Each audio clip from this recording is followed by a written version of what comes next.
Assalamu alaikum. I am Dr. Sabikun, Associate Professor, Department of Biochemistry, Bashundhara Ad-din Medical College.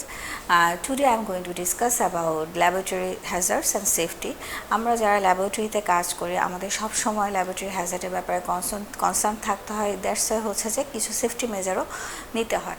তো biochemistry ল্যাবরেটরিতে কাজ করার সময় আমরা কী কী হ্যাজার্ডের মুখোমুখি হই এবং কীভাবে আমাদের এই সেফটিগুলো নিতে হবে হ্যাজার্ড অনুযায়ী, তো সেটার সম্পর্কে অবশ্যই আমাদেরকে জানতে হবে।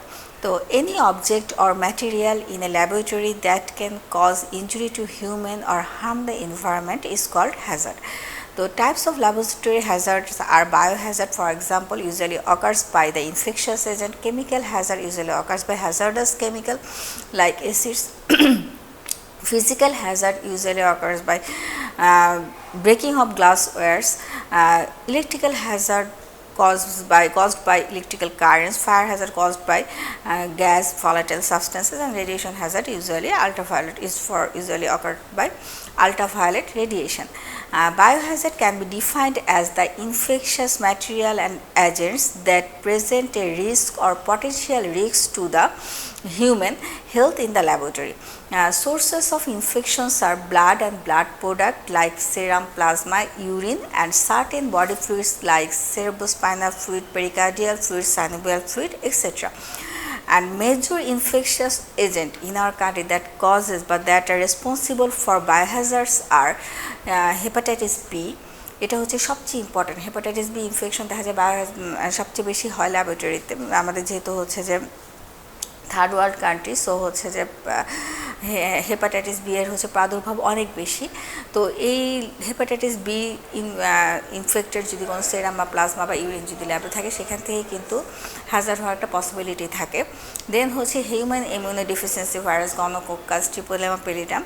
This type of infection agent may cause laboratory hazard, and this type of infection can be entered in our body by aspiration, inhalation, inoculation, and contamination.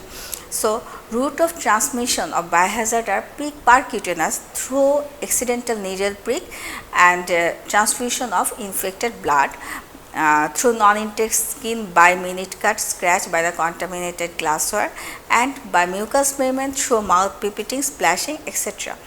So, how can we prevent this biohazard? We can prevent this biohazard by following 7 rules of biosafety, like avoid mouth pipetting, treat or fluid as infectious, restrict use of needle, syringe, etc.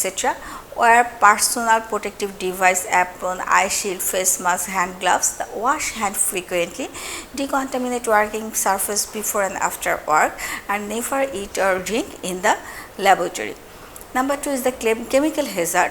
The types of hazardous chemicals are flammable, for example, acetone, corrosive agents, suppose hydrochloric acid, sulfuric acid, toxic substances, barbiturates, chloroform, oxidizing substances like chlorate, perchlorate, explosive substances like picric acid, and carcinogens like benzene and Newszonebd.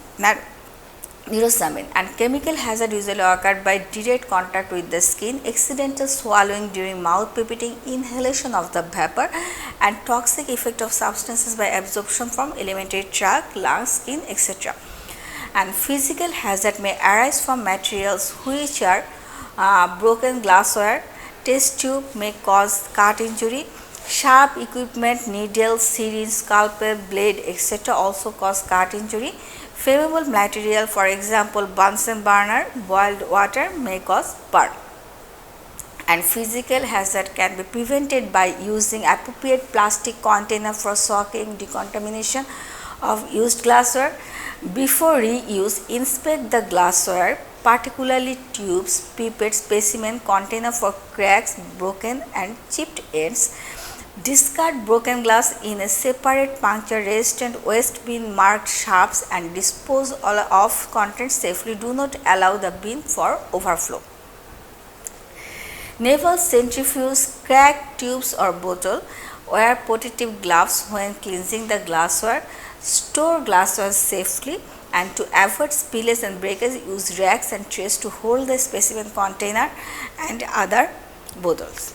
Electrical hazard can be resulted from electrical equipments, electric shock.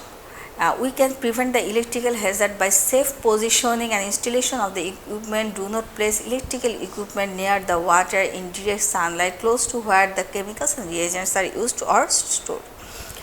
Make sure the ventilation is adequate when changing acid and rechargeable batteries. Grounding of electric equipments is essential. Circuit breakers and earth fault interrupt should be fitted to all laboratory. Wire and switches should be well insulated. Use equipment correctly. Fire hazard can be resulted from gas or volatile substances, flammable liquid, etc. And we can prevent the fire hazard by every laboratory should have firefighting equipment, bucket of water, bucket and sand bucket, fire blanket, dry powder, chemical fire extinguisher, and their use must be understood. তার মানে এটা হচ্ছে শুধুমাত্র যে আমাদের fire Hazard prevent করার জন্য equipment থাকলে হবে না, সেগুলো প্রপার ইউজ সবাইকে জানতে হবে এবং এই ব্যাপারে প্রশিক্ষণ দিতে হবে। Avoid smoking in the laboratory. Laboratory should be well ventilated. Flammable liquid should be heated in water bath, and everyone should know the correct use of the fire alarm. And sources of radiation hazard are ionizing radiation like X-ray, CT scan, monitoring non-ionizing radiation like UVR, visible light, and radioactive isotopes. Radiation hazard can be prevented by staff exposed to such hazard should be specially trained and will require regular monitoring of the degree of the radiation received.